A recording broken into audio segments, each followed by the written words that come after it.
আমাদের সাথে আমাদের স্টুডিওতে যুক্ত আছেন একই সাথে বিপ্লব রায়, যদি বলি আমার ডান দিক থেকে, এবং তারই সাথে আছেন তানভীর নাহিদ খান। দুজনেই শিল্প সংস্কৃতির সাথে থাকা মানুষ, কিন্তু তাদের সাথে আলোচনা হবে, গল্প হবে। শুভ সকাল আপনাদের। শুভ সকাল। শুভ সকাল। কেমন আছেন? ভালো আছি। বৃষ্টির মধ্যে আসতে কোনো সমস্যা হয়নি তো? না, খুব আনন্দ লাগছে, মনে হচ্ছে যে সেই কিশোর বেলায় যে বৃষ্টিতে ভিজতাম সেই অনুভূতিটা যদিও হয়তো এই মুহূর্তে হচ্ছে না। শহর জীবনের বা নগর জীবনের বৃষ্টি ভেজার অনুভূতি আবার একটু অন্যরকম। তার মধ্যে ওই যে ছোটবেলাটা আমাদের একটু মনে পড়ে যায়, নস্টালজিক হয়ে যায় কোথাও কোথাও। তানভীর নাহিদ খান, আপনার কাছে যদি একটু জানতে চাই যে আমাদের গেস্টদের আমরা সকালবেলাতে খুব সাধারণ একটা প্রশ্ন দিয়ে শুরু করি, তারা কিভাবে তাদের সকালটা শুরু করে। আপনি যেহেতু শিক্ষকতার সাথে যুক্ত আছেন, একজন শিক্ষক এবং শিল্পী মানুষ, তার সকাল কিভাবে শুরু হয়? আমি সকালে ঘুম থেকে ওঠার পরে 30 মিনিট যোগা করি। এটা হচ্ছে গত 18-19 বছর যাবৎ করি। মানে প্রত্যেক সকালেই ঘুম থেকে ওঠার পর অন্তত 30 মিনিট। এটা কখনই, এটা যদি ঈদের দিনও হয়, এটা যে কোনো স্পেশাল ডেও হয়, তারপর আমি এই রুটিনটা বাদ দিই না কখনই। কারণ ফিট থাকার জন্য যোগাটা খুব জরুরি আমি মনে করি। খুবই রুটিন মাফিক চলা মানুষ, আমাদের মতন মানে বেরুটিনের মানুষজন এসব বুঝবে না। তারপরে কি করা হয়? তারপর একটু কফি খাই, কফি খাওয়ার পর একটু হাঁটতে বের হই, তারপর আধা ঘন্টার মতো হাঁটার পর এসে ফ্রেশ হয়ে তারপর তো আমাকে ইউনিভার্সিটিতে ক্লাস নেওয়ার জন্য ছুটতে হয়। সেটা তো অবশ্যই যেতেই হবে। বিপ্লব রায়, আপনার কাছে যদি একটু জানতে চাই আপনার সকালটা আপনি কিভাবে শুরু করেন, যেহেতু আঁকিবুকির সাথে নিজেকে সম্পৃক্ত রেখেছেন। আমার সকালটা লেট নাইটে কি ঘুমাতে যাওয়া হয়? সকাল থেকে একটু দেরিতে হয়? আমি ঠিক সময়ে ঘুমোতে যাই। আমার সকালটা পবিত্র ভোরে ঘুম ভেঙে গেলেই আমি একটু মেডিটেশন করি। তারপরে হঠাৎ করে আমার মনের ভিতরে কিছু সুপ্ত প্রতিভা কবিতা লিখে ফেলি, সেটা ফেসবুকে পোস্ট করি। এরপরে রেডি হই আরঙে ডিজাইন স্টুডিওতে যাওয়ার জন্য, নিচে গাড়ি দাঁড়ানো থাকে। এই তো সকাল। মানে একেবারে গোছানো জীবন। হ্যাঁ, বিপ্লব রায়, আপনি বলছিলেন সকালটা কিভাবে শুরু করেন। আমরা একটু জানতে চাই তানভীর নাহিদ খানের কাছে। থিয়েটার, সংস্কৃতি, পারফর্মিং আর্টস নিয়ে গবেষণা, পাঠদান দুটোই করছেন। সমসাময়িক ইস্যু, বিশেষ করে স্পোর্টস ইন্ডাস্ট্রিতে ইন্টেলেকচুয়াল প্রপার্টি বা মেধাস্বত্ব নিয়ে কাজ করছেন। একটু সহজ ভাষায় যদি দর্শকদের বলতেন, খেলাধুলায় মেধাস্বত্ব বলতে আসলে কি বোঝায়? আসলে এই 21st সেঞ্চুরিতে এসে মানে খেলাধুলাটা এখন আর কেবলই নিছক, এটা কেবল বিনোদন কিংবা একটা নিছকই কম্পিটিশনের মধ্যে আর নেই। খেলাধুলায় আসলে বাণিজ্য খুব ভালোভাবে ঢুকে গেছে, এবং সারা পৃথিবীতে গ্লোবালি আমরা স্পোর্টসে দেখি যে পরিমাণ রেভিনিউতে আসে আর কি। প্রত্যেকটা ফেডারেশন বলেন বা ক্লাবগুলো বলেন, লিগগুলো বলেন, টুর্নামেন্টগুলো বলেন, এই জায়গাগুলোতে আসলে ইন্টেলেকচুয়াল প্রপার্টি আসলে খুব একেবারেই অঙ্গাঙ্গিভাবে জড়িত হয়ে গেছে। এদের যে মোট যে রেভিনিউটা আসে, সেটার 30-40% রেভিনিউ কিন্তু আইপি অ্যাসেট ব্যবহার করে আসে। আপনার স্পন্সরশিপ, মার্চেন্ডাইজিং, আপনার হচ্ছে যে ব্রডকাস্টিং যে ডিল, এই সব কিছু মিলিয়ে আসলে এখনকার পৃথিবী খেলাধুলা এগিয়ে যাচ্ছে, এগুলো মিলেই, এগুলোর বাইরে রেখে না। এটাই আর কি প্রাথমিকভাবে যদি বলি এটুকুই। আর আমরা যদি গ্লোবালি যদি তাকাই আর কি, আপনার পৃথিবীতে ধরেন যে যে স্পোর্টস লিগগুলো হয়, যে আপনার যেমন NBA, হ্যাঁ, মেজর লিগ সকার, ধরেন যে ইউরোপে ফুটবলের ক্ষেত্রে ইংলিশ প্রিমিয়ার লিগ, লা লিগা, ইটালিয়ান সেরিয়ে কিংবা জার্মান বুন্দেসলিগা, এই লিগগুলোই হচ্ছে যে মেজর লিগ ইউরোপে। ওই ক্ষেত্রে দেখা যায় যে যে তাদের যে পুরো বছরের যে রেভিনিউ আর কি, ধরেন যে বড় ক্লাবগুলো Real Madrid, Barcelona, Manchester United, Manchester City, Chelsea, Bayern Munich, এই যে বড় বড় ক্লাবগুলো দেখা যায় যে তাদের যে স্পন্সর বাবদ, তাদের জার্সির যে স্পন্সর, সেই খাতেই তারা দেখা যায় যে বছরে 70 থেকে 80 মিলিয়ন ইউরো কেবল শার্টের যে লেখাটা থাকবে, লেখাটার জন্যই তারা পেয়ে যায়। আবার যদি কিট ডিলের কথা বলি, সরঞ্জামের ক্ষেত্রে জার্সিটা বানাচ্ছে কারা? অ্যাডিডাস বা নাইকি বা পুমা, এরা দেখা যায় যে সর্বোচ্চ যে ডিলটা যেমন রিয়াল মাদ্রিদকে 110 মিলিয়ন পাউন্ড দিচ্ছে, একটা ম্যানচেস্টার ইউনাইটেড বছরে 90 মিলিয়ন পাউন্ড পায় অ্যাডিডাস থেকে কেবলমাত্র জার্সিটা বানিয়ে দেওয়ার জন্য। এরপর তো ব্রডকাস্টিং যে জায়গাটা, ইংলিশ প্রিমিয়ার লিগ হলো পৃথিবীতে সবচেয়েতে আপনার বেশি উপার্জনকারী যে ব্রডকাস্টিং ডিলটা আসলে প্রিমিয়ার লিগের সাথেই হয়। তাদের এখনকার যে চুক্তিটা আছে সেই চুক্তিতেও প্রায় আপনার অলমোস্ট 5 বিলিয়ন 3 বছরের যে সাইকেলে 5 বিলিয়ন পাউন্ড। আপনি চিন্তা করতে পারেন যে এখন স্পোর্টসে আইপি কোথায় চলে গেছে। এবং গ্লোবাল প্রেক্ষাপটে ব্যাপারগুলো হচ্ছে এরকম। কিন্তু আমরা যখন আবার এই গ্লোবাল ব্যাপারটা দেখার পরে বাংলাদেশের দিকে যখন তাকাই, তখন আসলে আমাদের আবার একটু মনটা একটু খারাপ হয়ে যায়। কারণ বাংলাদেশের মানুষ এত খেলা পাগল। বাংলাদেশে আমরা 70-এর দশক বা 80-এর দশকের মতো সময়গুলো বা 90-এর দশকেও ফুটবল ছিল সবচাইতে জনপ্রিয় খেলা। আর স্পেশালি 97-এ আইসিসি ট্রফি জয়ের পর থেকে ক্রিকেট একটা জোয়ার শুরু হয়। এখন তো ক্রিকেট প্রচুর মানুষ ক্রিকেট খেলা দেখতে পছন্দ করে, স্টেডিয়ামে যেতে পছন্দ করে, ক্রিকেট নিয়ে মানুষের ব্যাপক আগ্রহ আছে। তারপরও আমরা কিন্তু এই আইপি অ্যাসেটে কিন্তু আমরা কিন্তু খুব ভালো জায়গায় আছি এটা বলা যাবে না। আমাদের কিন্তু দৈন্যতা আছে, ক্লাবগুলো কিন্তু ওইভাবে উন্নতি করতে পারছে না। ব্রডকাস্টিং যে ডিল, সেই ডিলে আমরা অনেক পিছিয়ে আছি। আপনি যদি বাংলাদেশ প্রিমিয়ার লিগ মানে যেটা বিপিএল বলছি আমরা, আমাদের পাশের দেশ আইপিএল করছে ভারতে। আইপিএলের সাথে বিপিএলের পার্থক্যটা এতই বেশি, অথচ এত বেশি হওয়ার কথা না। আমরা জানি ভারতে বাংলাদেশের চাইতে 8 গুণ মানুষ বেশি ভারতে, কিন্তু ক্রিকেট উন্মাদনায় বাংলাদেশ ভারতের চেয়ে কোনো অংশেই পিছিয়ে নেই। কিন্তু বিপিএলের চাইতে আইপিএলের সব কিছুই এত বেশি, এত ব্যাপক। এই ব্যাপকতার একটা বড় কারণ হচ্ছে যে আইপি অ্যাসেটটাকে আইপিএল আসলে খুব ভালোভাবে ব্যবহার করতে পারছে, ইউটিলাইজ করতে পেরেছে। আর বাংলাদেশে সেটা পারছে না। সেটার পেছনেও অনেকগুলো কারণ আছে। সেই কারণগুলো জানবো। এবার একটু বিপ্লব রায়, আপনার কাছে আসতে যাচ্ছি। আপনি চট্টগ্রাম বিশ্ববিদ্যালয়ে চারুকলা বিভাগ থেকে অনার্স মাস্টার্স করেছেন এবং তারপর দীর্ঘদিন ধরে আপনি আড়ংয়ে ডিজাইনার হিসেবে কাজ করছেন। আজকে তো আন্তর্জাতিক নকশা দিবস বা ডিজাইন ডে যদি বলি, সেখানে বাংলাদেশের প্রেক্ষাপটে যদি চিন্তা করি, সেখানে ডিজাইনের গুরুত্বটা আপনি কিভাবে দেখেন, বা আপনার কাজে ঐতিহ্যের সাথে আধুনিকতার মেলবন্ধনটা কিভাবে করেন? আজকে সুন্দর একটা সকালে বিশ্ব ডিজাইন দিবস। আমাদের বাংলাদেশের প্রেক্ষাপটে আমরা অনেক দূর এগিয়ে গিয়েছি ডিজাইন শিল্পে।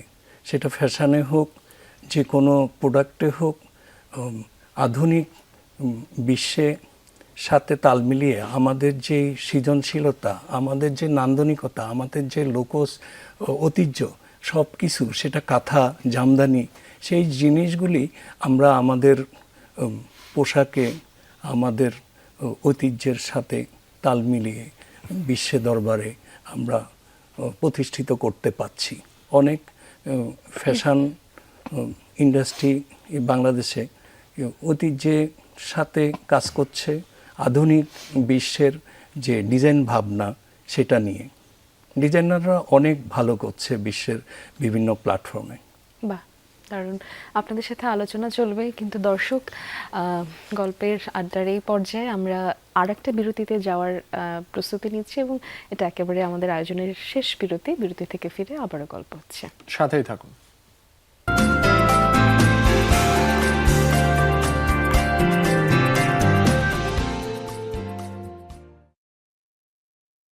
দর্শক, আয়োজনের শেষ বিরতি থেকে ফিরলাম। আপনাদের সাথে আছি আমি নাদিরা আঞ্জুম মিমি, সঙ্গে আছি মাসুম রাবিও, আর আমাদের সাথে দুজন অতিথি রয়েছেন। আবারও তানভীর নাহিদ খান, আপনার কাছে আসতে চাই। আপনি বলছিলেন আইপিএল বিপিএল এর যে বিস্তর ফারাক, এটির কারণ কি শুধুই ব্যবসায়িক, নাকি এখানে ক্রিকেটারদেরও ভূমিকা আছে, নিজেদেরকে যে ব্র্যান্ড হিসেবে গড়ে তোলা, পাশাপাশি আপনি অডিয়েন্সের যে কোয়ান্টিটি সেটিও বলছিলেন কয়েক গুণ বেশি।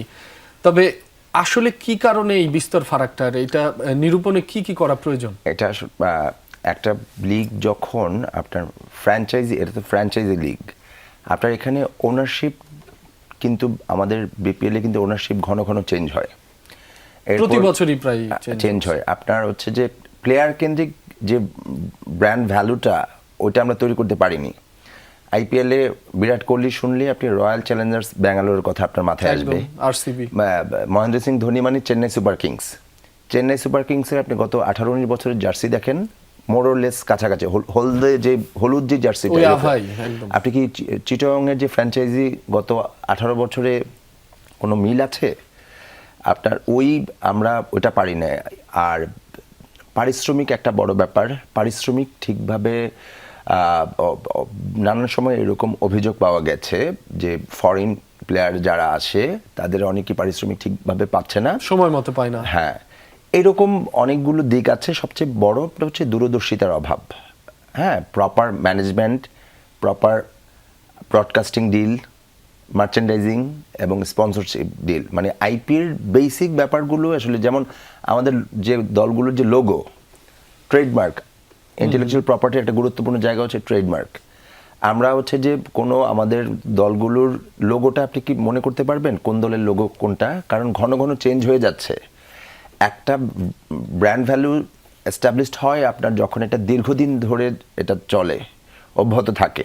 আমাদের যদি ফুটবলের দিকেও দেখি, আপনি রিয়াল মাদ্রিদের লোগোটা আপনি কিন্তু চিনতে পারবেন। আপনি কি ঢাকা মোহামেডান স্পোর্টিং ক্লাব বা আবাহনী লিমিটেড কিংবা ব্রাদার্স ইউনিয়নের লোগোটা এদেশের কতজন মানুষ জানে?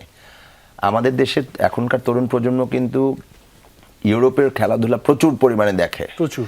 এবং আপনি লক্ষ্য করে থাকবেন হামজা চৌধুরী আসার পর বাংলাদেশে ফুটবল নিয়ে কিন্তু ব্যাপক একটা হাইপ তৈরি হয়েছে, এখনো আছে। হ্যাঁ, তো স্টেডিয়ামে ঢোকার আপনি টিকিট পাচ্ছেন না, কিন্তু আপনার বাংলাদেশে কেন অফিসিয়াল জার্সিটা নেই?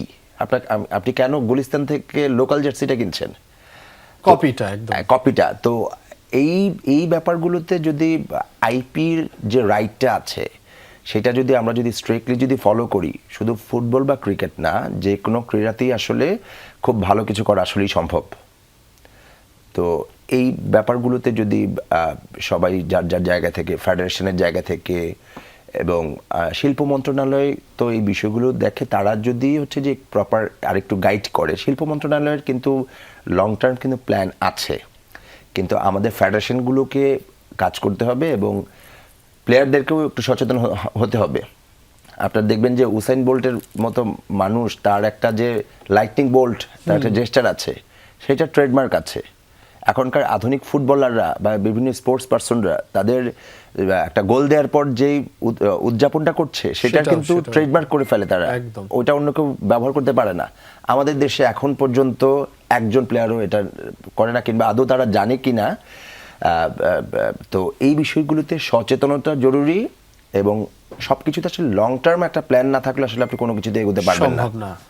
একদম। বিপ্লব রায়, আমরা একেবারে আলোচনার যেহেতু শেষ পর্যায়ে আমাদের আয়োজনের, আপনার কাছে একটু জানতে চাচ্ছি, যারা ডিজাইন নিয়ে পড়াশোনা করতে চায়, তরুণদের কথাই যদি বলি, সেখানে অনেক ধরনের বিষয় থাকে যে তারা হয়তো একটু সেই স্বপ্নের দিকে আগাতে একটু ঝুঁকি বোধ করে, যে হয়তো ডিজাইনার হিসেবে নিজের ভবিষ্যৎটা খুব উজ্জ্বল নাও হতে পারে। আপনি একজন সফল ডিজাইনার হিসেবে তরুণদের জন্য কি পরামর্শ দিতে চান, বা কোন স্কিলগুলো ডেভেলপ করলে তাদের ক্ষেত্রে একজন ভালো ডিজাইনার হয়ে ওঠা সম্ভব হবে বলে আপনি? আমি বলতে চাই, বর্তমান সময়ের প্রেক্ষাপটে নিজেকে গড়তে হবে আধুনিক বিশ্বের ফ্যাশন ভাবনায়।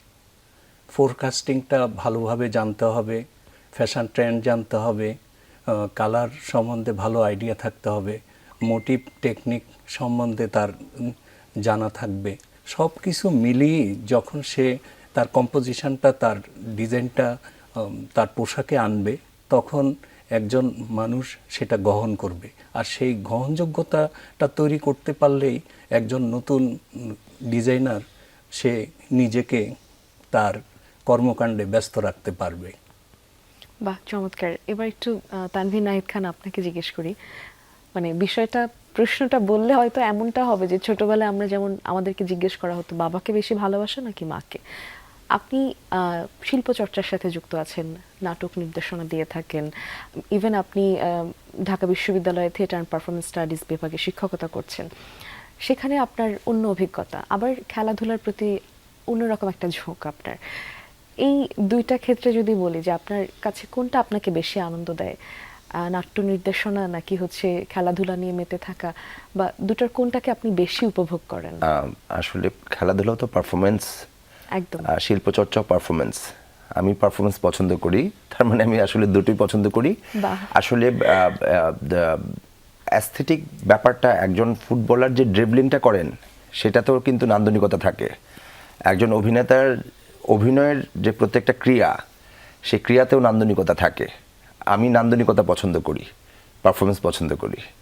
সো দুটোর প্রতি আমার সমান ভালোবাসা আছে। বাহ, মানে আমি যতই হচ্ছে মানে সুকৌশলে প্রশ্নটা করি না কেন, আপনি চমৎকারভাবে উত্তর দিয়েছেন। বলতেই আমরা হবে। একেবারে শেষ পর্যায়ে আছি, একটি বিষয় জানতে চাই, ভবিষ্যতে বাংলাদেশে যে ইন্টেলেকচুয়াল প্রপার্টি, বিশেষ করে স্পোর্টসে, সে জায়গায় ঠিক কি কি করলে, কি উদ্যোগ নেওয়া গেলে আমরা ধীরে ধীরে বিশ্বমানের এই ব্যাপারটা পৌঁছাতে পারবো? আজকে যেহেতু ডিজাইন ডে, আমি ওই জায়গাতে বলব, বাংলাদেশ কিন্তু রেডিমেড গার্মেন্টসে অলরেডি পৃথিবীতে সেকেন্ড।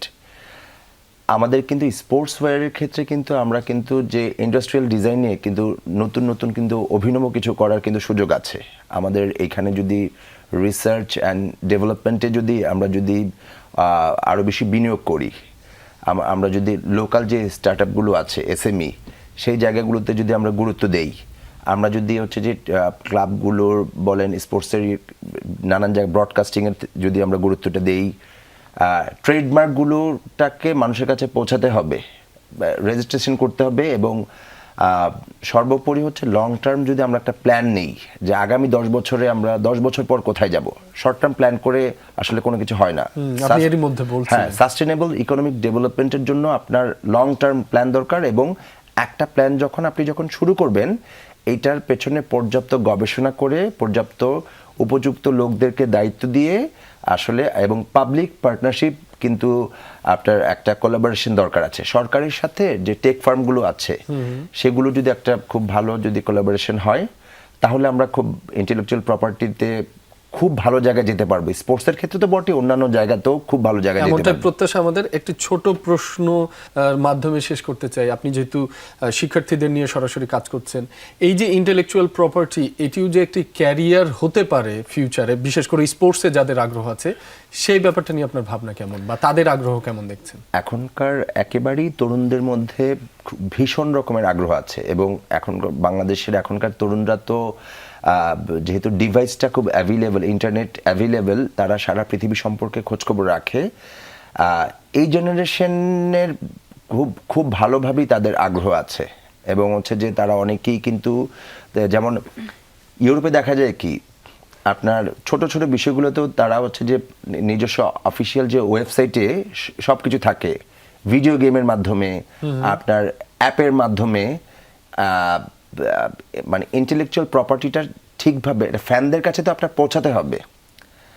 ফ্যানরা আপনার কাছে আসার চাইতে আপনি হচ্ছে ভক্তদের কাছে যাবেন। ডিস্ট্রিবিউশনটা প্রপার হ্যাঁ, হতে হবে। ওই জায়গাগুলোতে এখনকার তরুণরা নিশ্চয়ই খুব ভালো করবে, খুবই সম্ভাবনা। আমাদের এমনটাই প্রত্যাশা। নিশ্চয়ই একদম। বিপ্লব রায়ের কাছে আপনার প্রশ্ন আছে। মিমি, আপনার কাছে আমার প্রশ্নটা যেটা হচ্ছে সেটা হচ্ছে, আপনি তো যেমনটা আমি নাহিদ খানকেও জিজ্ঞেস করলাম যে তার দুদিকেই সমান্তর, দুদিকেই ভালো লাগে, এবং খুব চমৎকারভাবে উনি উত্তর দিয়েছেন। আপনি চিত্রকলা এবং লেখালেখির সাথেও সম্ভবত যুক্ত আছেন। কবিতা লেখা হয় নাকি অন্যান্য কোনো লেখা? কবিতা লেখা হয়, গল্প লেখা হয়, এবং গত বছর বইমেলায় নন্দিতা যেতে চায়নি একটা উপন্যাস লেখা হয়েছিল, ভ্রমণ। কিন্তু কবিতাটা আমার খুব ভালো লাগে। বাহ, চমৎকার। নাহিদ খান, আপনাকে আমার তরফ থেকে একটা প্রশ্ন আমার কাছ থেকে, মানে আমার তরফ থেকে আপনার কাছে জানবার আছে। সেটা হচ্ছে, বিশ্ববিদ্যালয়গুলোতে বিশেষ করে এখনকার এই আধুনিক জীবনযাপনে আমরা অনেকেই দেখা যায়, আমাদের জীবনেও যদি দেখি, বাস্তবতার মুখোমুখি হয়ে আমরা অনেক হতাশাময় জীবনের দিকে অনেকে চলে যাই, বা অনেক ধরনের মনস্তাত্ত্বিক সমস্যা নিয়ে আমাদেরকে ডিল করতে হয়। সেক্ষেত্রে বিশ্ববিদ্যালয়ে আপনি একজন যেহেতু শিক্ষক, আপনার কোনো শিক্ষার্থী বা বিশ্ববিদ্যালয়ের যে কোনো বিভাগে সেটা হতে পারে, তারা যদি কোনো ধরনের সিচুয়েশন, ব্যাড সিচুয়েশন ফিল করে, তাদেরকে কাউন্সিলিংয়ের ব্যাপারটা, বা শিক্ষক হিসেবে শিক্ষকদের যে ভূমিকার জায়গাটা কেমন হতে পারে? অবশ্যই খুবই গুরুত্বপূর্ণ। শিক্ষকদের তো অনেক বড় আসলে শিক্ষকতা পেশাটা তো এটা সত্যিকার অর্থে এটা একটা সাধনার বিষয়। মানুষ তো শিক্ষক হিসেবে জন্মগ্রহণ করে না, সাধনার মাধ্যমে অর্জন করে। এটা অন্য 8-10টা চাকরির সাথে মেলালে হবে না। আমাদের বিভাগে একেবারে সম্প্রতি খুবই দুঃখজনক একটা ঘটনা ঘটেছে। একজন আমাদের বিভাগের এক ছাত্রীর, উনি আর এখন আমাদের মাঝে নেই, তার প্রতি তার আত্মার শান্তি পাক সেই প্রত্যাশা করছি। সেই বোধটা নিয়েই বলছি যে আমাদের ছাত্রছাত্রীরা অনেক ধরনের সমস্যার মধ্যে দিয়ে যায়, অনেক হতাশার মধ্যে দিয়ে যায়। শিক্ষক হিসেবে আমাদের দায়িত্ব তারা যেন একটু ভালো মানসিক অবস্থার মধ্যে দিয়ে যেন যায়, আমাদের আচরণ এবং আমরা এরকম একটা এনভায়রনমেন্ট যেন ক্রিয়েট করতে পারি যেন সকল ছাত্রছাত্রী যেন সুস্থ এবং মানবিক একটা পরিবেশে যেন তারা বেড়ে উঠতে পারে, তাদের পড়াশোনাটা চালিয়ে যেতে পারে। এক্ষেত্রে আমাদেরকে আসলে আরো বেশি করে দায়িত্ব নেওয়া উচিত, আরো বেশি করে মনোযোগ দেওয়া উচিত, আর যেন এ ধরনের অনাকাঙ্ক্ষিত অকাল প্রয়াণ কারো না হয় এমনটা প্রত্যাশা আমাদের। আপনাদের অনেক ধন্যবাদ অনেক আমাদের সময় ধন্যবাদ দেওয়ার জন্য। আপনাদেরকে। ভালো থাকুন আপনারা। দর্শক, আপনাদের কাছ থেকে বিদায় নেওয়ার সময় হয়েছে। ভালো থাকুন, নিরাপদ থাকুন, সুস্থ থাকুন। শুভ সকাল।